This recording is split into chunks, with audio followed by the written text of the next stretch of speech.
The slide is visible. Yes, ma'am. Yes, ma'am. Okay. Yesterday, what we took? What is drug? What is the importance of role of excipients? What are dosage form? Why only we not consider drug whenever we want clinical benefit for the patient? Definitely, we have to consider other factors also to get the good pharmacological effect from the drug. That means all the factors we study in the biopharmaceutics that affect the availability of the drug in the systemic circulation, वो सारे factors को हम study करते हैं biopharmaceutics में और उन factors को ऑप्टिमाइज करते हैं during the formulation development. This part we covered yesterday. Okay, next हमने बोला कि डेफिनेटली हमने बोला कि absorption. Yesterday I show you, I have shown you a graph जिसमें हमने बोला था there are two types of graph.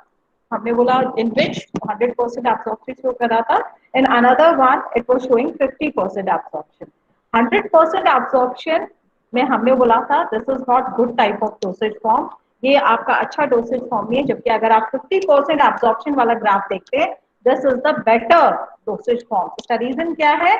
हमने बोला rate and extent of absorption जो है वो इंपॉर्टेंट होता है, ना कि प्लेन एब्जॉर्प्शन. दैट मीन्स हमने बोला rate and extent of absorption जो है it is more appropriate term than आपका एब्जॉर्प्शन. ठीक है, हमने बोला कि आपका जो ड्रग है, कोई भी ड्रग जो है वो आपका इफेक्ट कब लाएगा? जब वो सिस्टमिक सर्कुलेशन में होगा. So definitely when the drug is injected intravenously, intra arterially, तो उस केस में क्या होता है? ड्रग जो है वो डायरेक्टली सिस्टमिक सर्कुलेशन में चला जाता है और आपका फार्माकोलॉजिकल इफेक्ट देता है. ठीक है, that means when we are giving by IV route drug is directly going in the systemic circulation. But in case of extravascular administration, drug is not going directly in systemic circulation. It has to pass through barriers. Different जो barriers and membrane barriers जो है उसको cross करना होता है और membrane barriers को cross करने के बाद ही extravascular route से जो drug है एक तरह से वो आपके intravascular route में जाता है. Then only it will be able to exert the pharmacological effect. ठीक है, तो हमने बोला since maximum जो routes हैं, जो मैक्सिमम डोसेज फॉर्म्स हैं वो आपके जो है एक्स्ट्रा वैस्कुलर रूट में ही आते हैं. केवल अर्जेंसी के केस में, अनकॉन्शियस केस पेशेंट के केस में या इमरजेंसी केसेस में जो है वी प्रेफर द आईवी, क्योंकि आईवी जो है normally it is not acceptable, easily acceptable नहीं है जब तक कोई क्रिटिकल कंडीशन ना हो. तो नॉर्मल जो हम बोले मैक्सिमम जो डोसेज फॉर्म है they are given by extra vascular route only. चाहे आप ओरल बोल लीजिए, 90% ऑफ द डोसेज फॉर्म जो है it is given by oral route. हमने बोला ठीक है आप ओरल के अलावा और भी रूट्स ले लीजिए, आप सबक्यूटेनियसली बोल दीजिए, आप ट्रांसडर्मल बोल दीजिए. हर केस में जो है definitely drug has to go to the intravascular system या वेसल के अंदर उसे मूव करना पड़ेगा. जब वो ड्रग वेसल के अंदर मूव करेगा या इंट्रावास्कुलर जाएगा, सिस्टमिक सर्कुलेशन के अंदर जाएगा, तभी वो अफेक्ट देगा. तो हमने बोला सिर्फ आप आईवी छोड़ दीजिए या इंट्रा आर्टीरियल आर्टरीज में जो दे रहे एक तरह से उस रूट को छोड़ दीजिए, वीनसली जो दे रहे उस रूट को छोड़ दीजिए.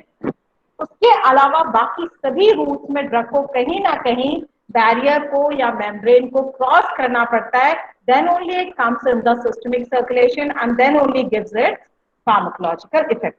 तो हम बोल सकते हैं कि आपके हर डोसेज फॉर्म में सॉरी या हर रूट ऑफ एडमिनिस्ट्रेशन में जो है आपका absorption step is required except IV case या इंट्रा आर्टीरियल. ठीक है, तो आईवी केस को छोड़ दें तो बाकी सभी रूट्स के केस में हमारा जो है एब्जॉर्प्शन जो है वो इंपॉर्टेंट होता है. और एब्जॉर्प्शन क्या होता है? It is the movement of unchange form of the drug from site of administration to the systemic circulation. ठीक है, जब आपका ड्रग जो है वो आपका मूव करेगा अनचेंज फॉर्म में और आपके आईवी रूट में आएगा, तभी आपका वो ड्रग जो है प्लाज्मा में आएगा, सिस्टमिक सर्कुलेशन में आएगा. और because when it will come in plasma, तो अब वो जो प्लाज्मा है वहां से extra vascular route in the sense liver है, लंग्स भी है, जहां भी उसका साइट ऑफ एक्शन है वहां पे ड्रग डिफ्यूज होगा और ड्रग वहां पे डिस्ट्रीब्यूट होने के बाद आपका जो है पर्टिकुलर फार्माकोलॉजिकल इफेक्ट लाएगा. ठीक है, तो हमने बोला absorption is one of the important part जब हम ड्रग जो है एडमिनिस्ट्रेशन आपके अदर देन आईवी रूट कर रहे हैं, या फिर हम बोल रहे हैं कि आपका जो है एक्स्ट्रा वैस्कुलर रूट प्रेफर कर रहे हैं, ठीक है। तो ओरल क्या है, हमारे 90% जो डोसेज फॉर्म है वो आप ओरल रूट से देते हैं, 90% डोसेज फॉर्म। अदर जो डोसेज फॉर्म है दे कम अंडर द 10% रूट, ठीक है। हमने बोला कि जब आप ओरल की बात कर रहे हो तो उस केस में आपका प्री सिस्टमिक मेटाबॉलिज्म होता है। प्री सिस्टमिक मेटाबॉलिज्म कहने का मतलब है सिस्टम में जाने से पहले जो लॉस होता है उसे हम प्री सिस्टमिक मेटाबॉलिज्म बोलते हैं। यानी हम बोल रहे हैं कि आपके वहां पे एसिडिक पीएच की वजह से, या वहां पे जो आपके जीआईटी में एंजाइम्स है उसकी वजह से लॉस हो रहा है, या डायरेक्टली थ्रू पोर्टल सिस्टम, जो वाया पोर्टल सिस्टम डायरेक्टली जो लीवर के पास ड्रग चला जाता है, बिकॉज ऑफ दैट ऑल्सो जो है loss of drug is there. तो हमने बोला कि in case of oral administration pre systemic metabolism और first pass effect is also same, ठीक है। तो हमने बोला एक्स्ट्रा वैस्कुलर की बात करें, नो डाउट थोड़ा बहुत लॉस रहता है, इसलिए जो उसकी बायो अवेलेबिलिटी होती है एक्स्ट्रा वैस्कुलर रूट से जो एडमिनिस्ट्रेशन है उसकी जो बायोबिलिटी होती है कंपेयर टू ओरल जो है वो हमेशा कम होती है। ओरल हमेशा हम सॉरी आईवी हमेशा हम जो है 100% बायोबिलिटी कंसिडर करते हैं। दैट मीन्स आईवी में हम ये इमेजिन करते हैं जो भी हमने दिया it is directly going in the systemic circulation, that means 100% bioavailability is there. But in case of oral या फिर if you take any other route other than IV route, तो उसमें आप क्या बोलोगे कि आपका 100% वायबिलिटी नहीं होता है, सम लॉस इज देयर। जैसे ओरल के केस में हमने बोला कि हो सकता है आपका ड्रग लॉस जो है वहां के पीएच की वजह से हो रहा है, हो सकता है वहां के एंजाइम्स की वजह से हो रहा है, वहां पे हमने बोला कि पोर्टल सिस्टम से जो ड्रग का लॉस हो रहा है, these might be the some of the reasons जो आपके जो है प्री सिस्टमिक मेटाबॉलिज्म के लिए रिस्पांसिबल होते हैं in case of oral administration. Next हमने बोला since 90% of the drug is administered by your oral route, तो आपका जो है gastrointestinal absorption of the drug is important. और gastrointestinal absorption of the drug कहने का मतलब है कि आपका जो भी ड्रग आप ओरली देंगे वो जीआईटी बैरियर को क्रॉस करेगा, ठीक है। जो जीआईटी में जो सेल मेम्ब्रेन है, जो स्ट्रक्चर है, जो वहां पे जीआईटी मेम्ब्रेन है, जब तक ड्रग उसको क्रॉस नहीं करेगा तब तक ड्रग जो है वो सिस्टम में नहीं आएगा। और क्रॉस करने का मतलब है एब्जॉर्प्शन की बात ही होगी। दैट मीन्स जो ड्रग है वो जीआईटी से एब्जॉर्ब होके सिस्टम में जाएगा, सिस्टमिक सर्कुलेशन में जाएगा, and then it will be distributed in your body, ठीक है। So it is very necessary कि आपका जीआईटी मेम्ब्रेन जो है या फिर सेल मेम्ब्रेन जो है उसके स्ट्रक्चर और फिजियोलॉजी को हम स्टडी करें, ठीक है।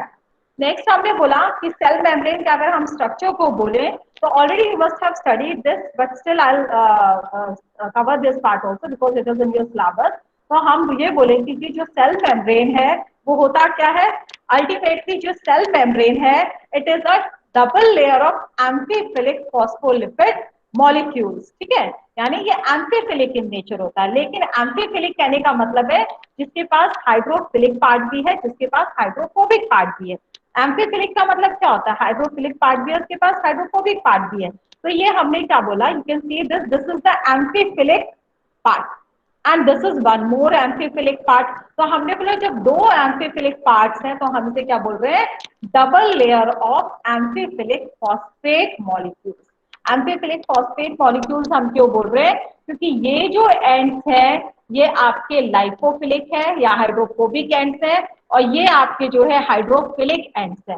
जो रेड बॉल्स शो कर रहे हैं ये हाइड्रोफिलिक एंड्स है, दैट मीन्स पोलर एंड्स है, जो कि फॉस्फेट ग्रुप है, दिस इज फॉस्फेट ग्रुप। और ये जो ग्रुप है ये आपका जो है लिपिड लेयर है एक तरह से, या हाइड्रोकार्बन चेन आप बोल दीजिए, जो कि लाइपोफिलिक इन नेचर है, ठीक है। तो हमने बोला कि आपका एम्फीफिलिक यानी बाई लेयर क्यों, this is one layer, this is another layer, it is a bilayer amphiphilic phospholipid molecule। phospholipid उसका रीजन है, हमने बोला ये फॉस्फेट ग्रुप है और ये लिपिड है। फॉस्फेट ग्रुप जो है वो पोलर ग्रुप शो कर रहा है, और जो लिपिड पार्ट है वो आपका जो है हाइड्रोफोबिक एंड शो कर रहा है। फॉस्फो और फॉस्फोलिपिड यानी फॉस्फो, ये फॉस्फेट पार्ट जो है इसको हमने फॉस्फो बोला, और ये लिपिड, तो फॉस्फोलिपिड जो ग्रुप है ये पूरा जो बन गया है, एक पार्ट बन गया है, ये एम्फीफिलिक इन नेचर है, इसलिए हम इसे क्या बोल रहे हैं, double layer of amphiphilic phospholipid molecule which is arranged in particular fashion. Fashion कहने का मतलब है एक पर्टिकुलर वे में अरेंज है, जिसमें हमने बोला कि जो बाइलिपिड लेयर है it is facing towards each other, और जो आपका हाइड्रोफिलिक एंड्स है it is facing apart from each other. ठीक है, तो हमने क्या बोला, सेल मेम्ब्रेन, सेल मेम्ब्रेन किससे बना है, हमने बोला फॉस्फोलिपिड लेयर से बना है। ठीक है, फॉस्फोलिपिड है तो हमने बोला it is amphiphilic in nature, क्योंकि phosphate is hydrophilic and lipid is hydrophobic. दोनों चीजें आपके इस पर्टिकुलर सिंगल लेयर में प्रेजेंट है, और ये आपकी जो सेल मेम्ब्रेन होती है it is not single layered, it is double layered. तो हमने बोला it is double layer of amphiphilic molecules. लेकिन एम्फीफिलिक मॉलिक्यूल्स में जो एम्फीफिलिक है वो क्या है, इट इज हमने बोला आपका फॉस्फोलिपिड मॉलिक्यूल्स। तो फॉस्फोलिपिड मॉलिक्यूल्स जो है दो लेयर्स में अरेंज होती है, जिसे हम एम्फीफिलिक लेयर बोलते हैं। ये दोनों लेयर्स जो है वो आपके एक तरह से बैरियर की तरह रोल प्ले करती है, या सेल मेम्ब्रेन की तरह रोल प्ले करती है। ठीक है, नेक्स्ट हमने बोला कि आप ये येलो कलर के देख रहे होंगे, ये क्या होते हैं, ग्लोबुलर प्रोटीन्स होते हैं। ठीक है, ग्लोबुलर प्रोटीन्स, कुछ आपके ग्लोबुलर प्रोटीन्स जो है वो अडहेड होते हैं टू द पोलर एंड्स, यानी जो फॉस्फेट ग्रुप्स हैं कुछ यहाँ पे अडहेड होते हैं, कुछ आपके इंटरस्पर्स्ड होते हैं आपके वाया जो आपका एम्फीफिलिक लेयर्स है, यानी जो आपका सैंडविच लेयर्स है।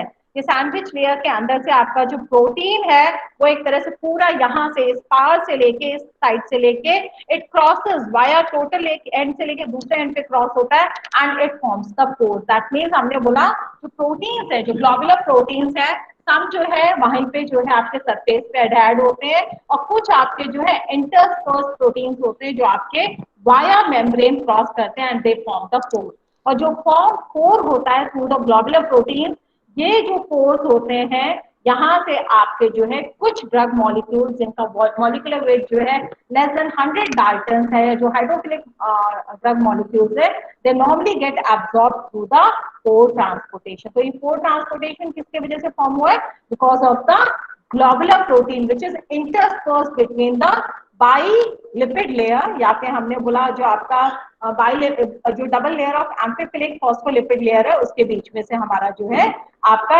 ये जो है वन एंड से दूसरे एंड पे क्रॉस हुआ, and this will result in formation of pore, और इस पोर से हमारा जो ड्रग है वो दूसरे एंड पे क्रॉस हो जाता है, या फिर it goes in the cell. Cell कहने का मतलब है कि जो भी आपका बैरियर था वहां से आपके इंट्रावैस्कुलर भी जाने की बात कर रहे हैं। ठीक है, तो हमने बोला this is regarding the absorption of the drug through GIT membrane. Next, mechanism of the drug absorption. There are different mechanisms. जो भी ड्रग्स का एब्जॉर्प्शन होता है, क्योंकि हमने बोला rate and extent of absorption is important. So definitely we should know the mechanism by which drug is getting absorbed. There are different mechanisms by which drug is absorbed. First is passive diffusion, next pore transport, next facilitated transport, ionic diffusion, ion pair transport, endocytosis. ठीक है, ये हमारे transportation mechanism है। जो drug है वो system में कैसे एंटर करता है, तो वो ड्रग हमारे इनमें से किसी ना किसी एक मैकेनिज्म को फॉलो करके जो है वो सिस्टम में एंटर करता है। But this depends on the nature of the drug. Drug का नेचर क्या है उसके बिहाफ पे डिसाइड होता है whether it will follow the facilitated type of transportation, को ट्रांसपोर्टेशन, पैसिव, या किस तरह का ट्रांसपोर्टेशन वो फॉलो करेगा।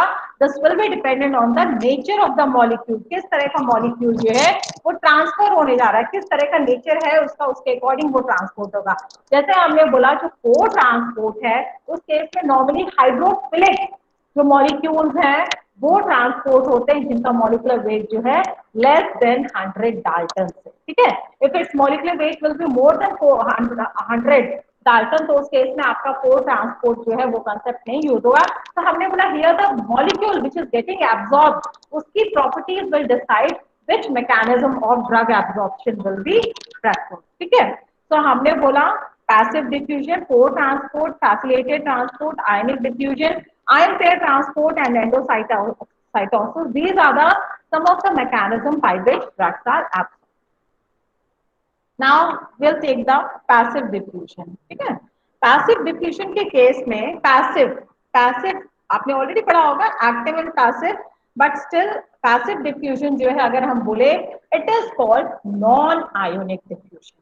नॉन आयनिक मतलब आप समझ सकते हो कि जो आयंस हैं, आयंस का डिफ्यूजन जो है वो आपके आपके जो ड्रग्स होते हैं जब वो सिस्टम में जाते हैं, कुछ ड्रग वहां के एनवायरमेंट की वजह से, पीएच की वजह से आयोनाइज्ड फॉर्म में कन्वर्ट हो जाते हैं, कुछ अनआयोनाइज्ड फॉर्म में रहते हैं। ठीक है, जो ionised form of the drug है, या तो वो आयोनिक डिफ्यूजन से एंटर करेंगे या वो आयन पेयर ट्रांसपोर्ट से एंटर करेंगे। ठीक है, लेकिन आपके जो नॉन आयनाइज या जो अनआयनाइज्ड ड्रग्स होंगे, अनआयनाइज्ड ड्रग का एब्जॉर्प्शन जो है वो आपका पैसिव डिफ्यूजन से होता है, लेकिन वो डिपेंड करता है उसका मॉलिक्यूलर वेट क्या है। ठीक है, तो हमने बोला कि जो पैसिव डिफ्यूजन है इसका मतलब है non ionic diffusion. Non ionic मतलब इसमें कोई भी चार्जेस नहीं होता है, जो भी ड्रग मॉलिक्यूल होता है वो अनआयोनाइज्ड होता है, और ये जो अनआयोनाइज्ड मॉलिक्यूल्स होते हैं ये आपके एब्जॉर्ब होते हैं पैसिव डिफ्यूजन के केस में। मैक्सिमम ड्रग्स जो है 90% ड्रग्स जो है वो पैसिव डिफ्यूजन से एब्जॉर्ब होते हैं, और पैसिव का मतलब है अलोंग द कंसंट्रेशन ग्रेडियंट। ठीक है, अलोंग द कंसंट्रेशन ग्रेडियंट कहने का मतलब है कि आपके दोनों तरफ जो बैरियर है, बैरियर के दोनों तरफ, इस तरफ और उस तरफ, अगर हम दोनों साइड्स को देखें तो आपका कंसंट्रेशन ग्रेडियंट जब तक एग्जिस्ट करता रहेगा तब तक ड्रग जो है it will move from higher concentration to the lower concentration, but after some time when equilibrium will reach, तो आपका जो ट्रांसपोर्टेशन है वो रुक जाता है। ठीक है, यही रीजन है कि हमने बोला पैसिव डिफ्यूजन का मतलब है movement of drug from higher concentration to the lower concentration. ठीक है, दैट मीन्स इसे हम बोल रहे हैं अगर ये हायर टू लोअर हो रहा है it is known as the along the concentration gradient. इसके लिए कोई एक्स्ट्रा एनर्जी की रिक्वायरमेंट नहीं है, वो प्रोसेस खुद ही कंटिन्यू करता है, and this type of process is known as the passive diffusion. ठीक है, हमने बोला नॉर्मली पैसिव डिफ्यूजन में होता क्या है,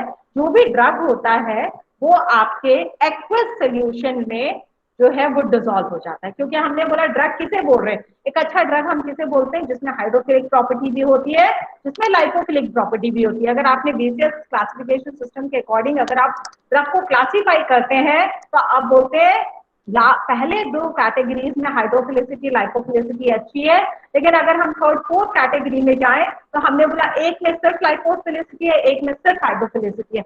ओनली हाइड्रोफिलिसिटी और only लाइपोफिलिसिटी, these type of properties are existing with the drug, then that type of drug will not be suitable candidate to show the pharmacological effect।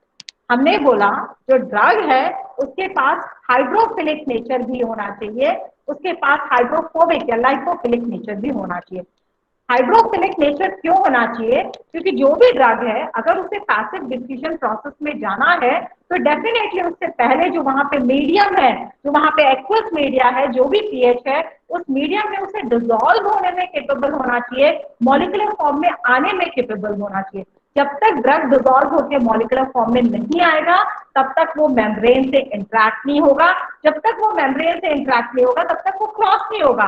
That means हमने बोला जो drug है उसके पास दोनों प्रॉपर्टीज होनी चाहिए, hydrophilicity भी लाइपोफिलिसिटी भी। हाइड्रोफिलिसिटी क्यों, क्योंकि हमने बोला जब पैसिव डिफ्यूजन होता है तो जो भी ड्रग है वो आपके एक्वस सोल्यूशन में डिसॉल्व होता है, डिसॉल्व होने के बाद जो है आपके सरफेस जो भी बैरियर है वहां पे जाके एडहेयर होता है, एडहेयर होने के बाद since it is also having the lipophilic property so definitely it will be able to cross that membrane। ठीक है, वो मेम्ब्रेन को क्रॉस कर जाता है और आपका जो है दूसरे एंड पे पहुंच जाता है। तो हमने बोला पैसिव डिफ्यूजन जो है वो क्या है, it is along the concentration gradient. लेकिन अलोंग द कंसंट्रेशन ग्रेडियंट कहने का मतलब नहीं है कि आपका ड्रग केवल हाइड्रोफिलिक है तो भी हो जाएगा या लाइपोफिलिक है तो भी हो जाएगा। ड्रग के पास दोनों प्रॉपर्टीज होनी चाहिए, हाइड्रोफिलिसिटी भी होनी चाहिए और लाइपोफिलिसिटी भी होनी चाहिए। ठीक है, हमने बोला कि आप पर्टिकुलर पैसिव डिफ्यूजन को एक्सप्लेन करने के लिए Fick's first law of diffusion आया। ठीक है, मैंने यहाँ पे लिखा है Fick's law of diffusion, but this was explain by the Fick's first law of diffusion. Fick's first law of diffusion क्या कहता है कि जो मॉलिक्यूल्स है they move from higher concentration to the lower concentration till equilibrium is attained, and यहाँ पे equation represent कर रही है कि जो रेट ऑफ डिफ्यूजन है it is dependent on number of factors. यानी फिक्स लॉ ने जो हम डिफ्यूजन है, हमने बोला डिफ्यूजन क्या होता है, it is movement of drug from higher concentration to the lower concentration, इसको हमने डिफ्यूजन बोला। But there are number of factors which control और which affects the diffusion. Who concluded कौन कौन से फैक्टर्स हमारे जो है डिफ्यूजन को अफेक्ट करते हैं, फिक्स लॉ, यानी जो फिक्स लॉ है उसमें हमने देखा कि नंबर ऑफ फैक्टर्स है जो अफेक्ट करते हैं आपके डिफ्यूजन प्रोसेस को। हमने बोला here we can see the equation that dq by dt is equal to dak m by w bracket C G I T minus C divided by H. ठीक है, तो हमने बोला आपका डी क्या है, डी को हमने बोला डिफ्यूजन कोएफिशिएंट। नेक्स्ट हमने बोला ए क्या है, surface area of absorbing membrane. Next हमने बोला के क्या है, हमने बोला के जो है it is a partition coefficient of the drug between the lipoidal membrane and aqueous GIT fluid. यानी ये जो है ये क्या है, दिस इज मेम्ब्रेन, यानी आपका partition coefficient of the drug between lipoidal membrane, membrane का नीचे क्या होता है, लिपिड होता है, एंड आपका वाटर कहने का मतलब है जो एक्वस जीआईटी फ्लूइड है। यही रीजन है कि मैंने बोला कि जो भी ड्रग है उसके पास जो है गुड के वैल्यू होना चाहिए या partition coefficient of the drug between lipoidal and aqueous जो मीडिया है उसके बीच में हो। ठीक है, नेक्स्ट हमने बोला सी जी आई टी माइनस सी, कहने का मतलब है कंसंट्रेशन ग्रेडियंट जो है वेल होना चाहिए। The more concentration gradient will be there definitely fast diffusion will be there, concentration gradient अगर कम होगा तो डिफ्यूजन स्लो हो जाएगा। नेक्स्ट हमने बोला एच, एच मीन्स होता है थिकनेस ऑफ मेम्ब्रेन। ठीक है, तो यहाँ पे आप ए मतलब जो है सरफेस एरिया ऑफ ड्रग मत कंसिडर करेगा, ए का मतलब है surface area of absorbing membrane for drug diffusion। normally students इस A से कंफ्यूज हो जाते हैं। B diffusion coefficient of drug through the membrane which is constant normally। हमने बोला A जो है it is a surface area of the absorbing membrane। हमने बोला K partition coefficient of the drug between the lipoidal membrane and the aqueous GIT fluid। हमने बोला CGIT minus C, that means हमने बोला concentration gradient between the GIT and the blood vessel जहां पे वो transfer होके जा रहा है। ठीक है, नेक्स्ट हमने बोला H means thickness of the membrane, जिस मेम्ब्रेन से वो डिफ्यूज हो रहा है। ये सारे फैक्टर्स जो है आपके डिफ्यूजन को कंट्रोल करते हैं, डिसाइड करते हैं किसी भी ड्रग का डिफ्यूजन फास्ट होना है या स्लो होना है। ठीक है, नेक्स्ट हमने बोला पैसिव डिफ्यूजन जो है एनर्जी इंडिपेंडेंट प्रोसेस है, क्योंकि पैसिव डिफ्यूजन जो है it is along the concentration gradient, जो अलोंग द कंसंट्रेशन ग्रेडियंट होता है उसके लिए एनर्जी रिक्वायर्ड नहीं होती। आपने देखा होगा जब आप ऊंचाई से नीचे आते हैं you don't need any energy, आप इजिली आ जाते हैं, लेकिन जब आप ऊंचाई पे चढ़ते हैं तो यू नीड एनर्जी। तो मेरा कहने का मतलब है वो जो process along the concentration gradient है, तो आप जब पहाड़ में ऊपर से नीचे आ रहे हैं तो वहां पे आपको भी एनर्जी एक्सपेंड नहीं करनी होती है, स्पेंड नहीं करनी होती है।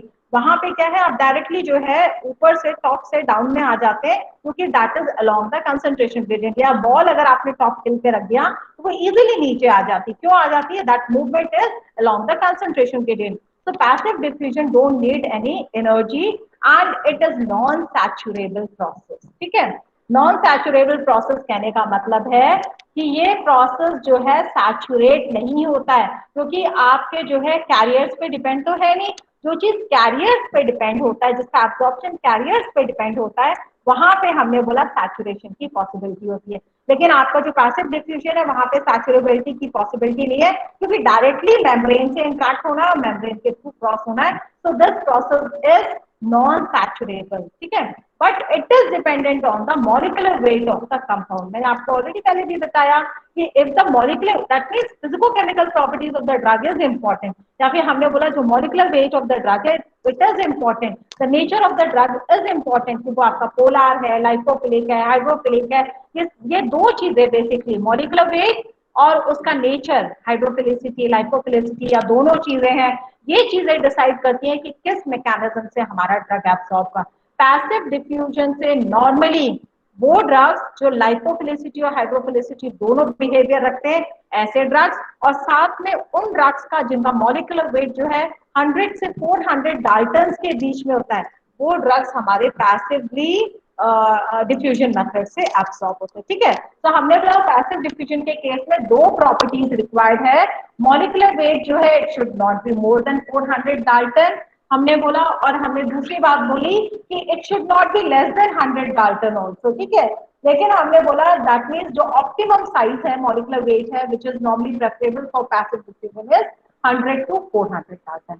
दूसरी चीज हमने बोला जो ड्रग आपकी लाइपोफिलिसिटी और हाइड्रोफिलिसिटी दोनों रखेगी वही ड्रग जो है आपकी एब्सॉर्ब होगी थ्रू पैसिव डिफ्यूजन। ठीक है, हमने बोला लेकिन there are exceptions but very rare और very few exceptions are there जहां पे हमारा ड्रग जो है जिसका मॉलिक्यूलर वेट 400 डाल्टन से ज्यादा है but still it is showing good bio availability या फिर भी उसका अच्छा एब्जॉर्प्शन हो रहा है। जबकि हमने क्या कहा कि in case of passive diffusion maximum 400 Dalton तक का मॉलिक्यूलर वेट वाला मटेरियल जो है वो एब्जॉर्ब हो जाएगा। बट एक दो एक्सेप्शनल केसेस आए हैं जहां पे मॉलिक्यूलर वेट इंक्रीज होने के बावजूद they have shown the good absorption by passive diffusion and its well known example is cyclosporin whose molecular weight is 1200 dalton।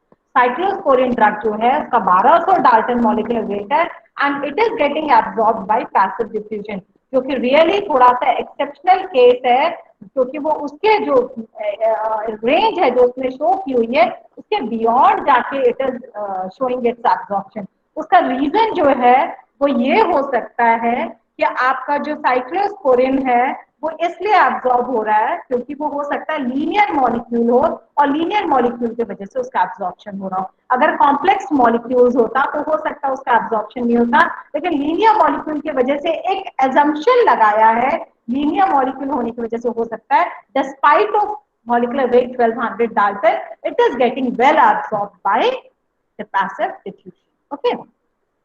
Next हमने बोला कि आपका जब हमने फिक्स लॉ ऑफ डिफ्यूजन बताया तो हमने बोला कि ये फैक्टर्स हैं जो अफेक्ट करते हैं। हम यहाँ पे सीधी सी बात बोल सकते हैं आपका जितना ज्यादा मेम्ब्रेन का सरफेस एरिया होगा उतना ज्यादा एब्सॉर्प्शन ऑफ ड्रग होगा। आपको ऑलरेडी पता है आपका जो मेम्ब्रेन है जो जीआईटी मेम्ब्रेन है जितना वेल डेवलप्ड होगा जितना सरफेस एरिया ज्यादा होगा उतना ही फास्ट आपका जो है रेट ऑफ डिफ्यूजन होगा जिसे हम बोल रहे हैं dq by dt। dq by dt मतलब हम क्या बोल रहे हैं rate of drug diffusion. So देखो रेट ऑफ ड्रग डिफ्यूजन जो है it is dependent on the surface area, directly proportional है। जितना एरिया बढ़ता जाएगा surface area of the membrane not surface area of the drug molecule, जितना surface area of the membrane increase होगा उतना diffusion fast होगा। नेक्स्ट हमने बोला के एम बाई डब्ल्यू, कहने का मतलब है जितना ड्रग की लाइपोफिलिसिटी ज्यादा रहेगी उतना ड्रग का डिफ्यूजन। लाइपोफिलिसिटी ज्यादा रहने का मतलब ये नहीं है कि that it will not have any hydrophilic properties. Drug should have both properties lipophilicity और हाइड्रोफिलिसिटी, लेकिन दोनों इक्वल ना होके अगर उसकी लाइपोफिलिसिटी थोड़ा सा ज्यादा है that type of drug will be suitable for the passive diffusion और हम बोल सकते हैं उन ड्रग्स का जो है आपका फास्ट डिफ्यूजन होता है कंपेयर्ड टू द वो ड्रग्स जो आपके थोड़ा सा हाइड्रोफिलिक ओरिएंटेशन में चले जाते हैं। ठीक है, नेक्स्ट हमने बोला है कंसंट्रेशन ग्रेडियंट इंपॉर्टेंट है। कंसंट्रेशन ग्रेडियंट में हमने बोला कि आपका along the concentration gradient है और ये प्रोसेस तब तक चलता है जब तक इक्विलिब्रियम अचीव नहीं हो जाता है। तो हमने बोला डेफिनेटली जब तक आपका कंसंट्रेशन ग्रेडियंट रहेगा तब तक आपका ड्रग जो है वो सिस्टम में एब्जॉर्ब होता रहता है। ठीक है, एक चीज मैं यहाँ पे ये कहूंगी, आप यहाँ पे ये बोल सकते हैं दूसरे वे में कि जब आप वॉल्यूम ऑफ जीआईटी फ्लूइड बढ़ा देंगे, जब आप वॉल्यूम ऑफ जीआईटी फ्लूइड बढ़ा देंगे तो उस केस में क्या होगा, जो कंसेंट्रेट डाइल्यूशन हो जाएगा आपके मटेरियल का, जो आपका वॉल्यूम ऑफ जीआईटी फ्लूइड अगर आप बढ़ा देंगे तो उस केस में क्या हो जाएगा आपके जीआईटी फ्लूइड का डाइल्यूशन हो जाएगा या ड्रग जो है वो डाइल्यूटेड मीडियम में आ जाएगा और डाइल्यूटेड मीडियम में आ जाएगा तो क्या होगा डेफिनेटली जो कंसंट्रेशन ग्रेडियंट है वो फॉल हो जाएगा। अगर आपका वही कंसंट्रेटेड फॉर्म में रहेगा ड्रग और फिर डिफ्यूज होगा तो फास्ट डिफ्यूजन होता है। लेकिन अगर हम किसी भी जो जीआईटी फ्लूइड है अगर हम जो भी ड्रग ले रहे हैं जो भी मेडिसिन ले रहे हैं अगर हम उसको 2 ग्लास पानी के साथ ले लेंगे तो उस केस में क्या होगा डेफिनेटली जो जीआईटी फ्लूइड है जो वॉल्यूम है वॉल्यूम ऑफ जीआई फ्लूइड है वो इंक्रीज हो जाएगा। जैसे ही वॉल्यूम इंक्रीज होगा it will result in decrease of drug concentration. That mean CGIT की वैल्यू जो है वो डिक्रीज कर जाएगी और सीजीआईटी की वैल्यू डिक्रीज करने का मतलब है कंसंट्रेशन ग्रेडियंट जो है वो फॉल कर जाएगा। जैसे ही कंसंट्रेशन ग्रेडियंट फॉल करेगा डेफिनेटली जो पैसिव डिफ्यूजन प्रोसेस है it will also get hampered या वो भी आपका जो है फॉल हो जाएगा, अफेक्टेड होगा, ठीक है।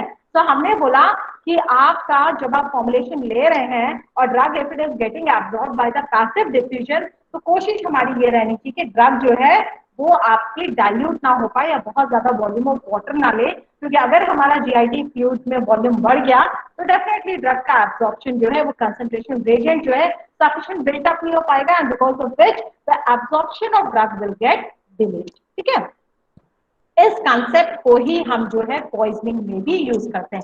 दैट मीन्स अगर कोई पर्सन जो है ड्रग अगर ले लेता है तो उस केस में पॉइजनिंग को अवॉइड करने के लिए, ओवरडोज को अवॉइड करने के लिए हम लोग क्या करते हैं, फ्लूइड में जीआईटी फ्लूइड जो है उसके वॉल्यूम को इंक्रीज कर देते हैं, और वॉल्यूम इंक्रीज होने की वजह से जो कंसंट्रेशन ग्रेडियंट है वो फॉल कर जाता है। कंसंट्रेशन ग्रेडियंट फॉल करने की वजह से finally that we get the time to treat that patient ताकि हम उसका बॉडी से उस ड्रग को रिमूव कर सकते हैं, ठीक है, body in the sense GIT tract से, ओके। तो हमने बोला these are the some of the factors which was contributed by the Fick's law। Fick's जो पर्सन था उसने ये कंट्रीब्यूट किया था कि ये सारे फैक्टर्स जो है वो आपके पैसिव डिफ्यूजन को अफेक्ट करते हैं, और किस तरह से अफेक्ट करते हैं that I have explain just now. Next मैंने इसी जगह पे एक चीज बोली थी, why have explain these all things कि क्या क्या फैक्टर्स है। उसका रीजन है ये जो आपका नेक्स्ट स्टेप है, यहाँ पे मैंने लिखा है कि आपका जो CGIT है -C, जिसे हम कंसंट्रेशन ग्रेडियंट बोल रहे हैं, नॉर्मली हमने बोला है कि पैसिव डिफ्यूजन तब तक चलता है जब तक कि इक्विलिब्रियम आ नहीं जाता है। आप मुझे बताइए क्या बॉडी में कभी इक्विलिब्रियम आता है? क्या ऐसा होता है कि 400 mg आप दे रहे हैं ड्रग तो 200 mg सिस्टम में चला गया और 200 mg आपका जो है वहीं पे रह गया, जीआईटी में वेस्ट हो गया? ऐसा नहीं होता है। Normally whatever drug we give, हमारा पूरा का पूरा ड्रग जो है 400 mg जो है पूरा सिस्टम में एब्जॉर्ब हो जाता है। दैट मीन्स हमारे सिस्टम में इक्विलिब्रियम अटेन नहीं होता है, कंसंट्रेशन ग्रेडियंट हमेशा बना रहता है। उसका रीजन है कि जो भी ड्रग हम लेते हैं वो आपके जैसे ही ब्लड में जाता है, ब्लड इमीडिएटली जो है वहां से ड्रग को कैरी करके लेके चला जाता है, और fresh drug it comes to the GIT. जो जीआईटी मेम्ब्रेन है वहां पे अगेन जो है फ्रेश ब्लड आता है, फ्रेश ब्लड फिर से खाली होता है, और आपका जो CGIT में ड्रग है फिर से वो ड्रग डिफ्यूज होता है, ड्रग फिर से ब्लड के साथ चला जाता है, फिर से फ्रेश ब्लड आता है।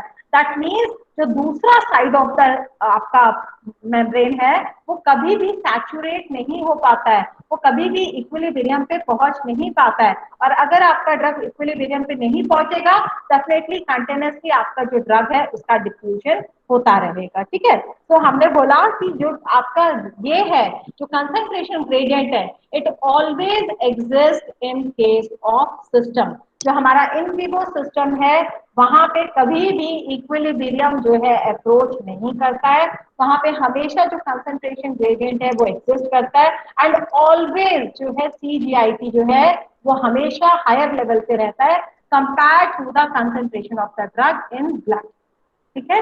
नेक्स्ट हमने बोला तो हम बोल सकते हैं कि आपका हम बोल सकते हैं कि आपका surface area of the membrane is constant, drug का nature is constant, diffusion coefficient of the drug जो है फिक्स कांस्टेंट, हमने बोला जो थिकनेस ऑफ द मेम्ब्रेन है इट इज कांस्टेंट। जब ये सारी चीजें कांस्टेंट है तो हम इसको ऐसे क्यों नहीं कंसीडर कर सकते हैं कि इसको एक पर्टिकुलर टर्मिनोलॉजी से एक्सप्लेन कर दे? तो ये तो कोएफिशिएंट है ना, एक कांस्टेंट वैल्यू है। ये सारे कांस्टेंट वैल्यूज को अगर हम एक कांस्टेंट वैल्यू से रिप्रेजेंट कर दे तो इक्वेशन सिंप्लीफाई होके क्या आ जाएगी, dq by dt p CGIT minus c बराबर। तो हमने क्या बोला कि आपका dq by dt जो है इज इक्वल टू p, जो कि आपका कांस्टेंट वैल्यूज, अगर इसको आप थोड़ा सा एक्सप्लोर कर देंगे p को तो इसका मतलब है कि आपके ये सारे वैल्यूज, ठीक है। तो हमने बोला dq by dt is equal to p CGIT minus c। CGIT minus C में अगेन आप ये वाला सी इग्नोर कर सकते हैं। उसका रीजन ये है कि आपको ऑलरेडी पता है कि इन विवो सिस्टम में CGIT हमेशा will be at higher level, वो हमेशा ज्यादा रहेगा, कभी भी इक्वल की कंडीशन आएगी ही नहीं। कंसंट्रेशन इन जो आपका GIT है it will be always at higher level than the concentration of drug in the blood. तो हम बोल सकते हैं इक्वेशन को और सिंप्लीफाई करके that dq by dt is equal to p CGIT, ठीक है। तो हमने बोला अगर हम log आपका काइनेटिक्स देखेंगे तो हम क्या बोलेंगे, passive diffusion is following the first order kinetics. आप देख रहे हैं, यानी फर्स्ट ऑर्डर काइनेटिक्स कहने का मतलब है D Q by D T is directly proportional to the concentration of the drug in GIT, क्योंकि बाकी सारी चीजें कांस्टेंट हो गई। ठीक है, तो हमने बोला कि जब कोई आपसे पूछता है पैसिव डिफ्यूजन जो है वो कौन सा आपका काइनेटिक्स फॉलो करेगा, it is following the first order kinetics. ठीक है, तो फर्स्ट ऑर्डर काइनेटिक्स आपके जो है पैसिव डिफ्यूजन प्रोसेस में होता है। पैसिव डिफ्यूजन इंपॉर्टेंट इसलिए है बिकॉज 90% ऑफ द ड्रग जो है वो उससे एब्जॉर्ब हो रहा है, इसलिए आपको पैसिव डिफ्यूजन के बारे में हर चीज पता होना चाहिए। ठीक है, okay, tomorrow we will take, on in next lecture we'll take further way or mechanism of the absorption. For today, this much is enough. Okay, thank you.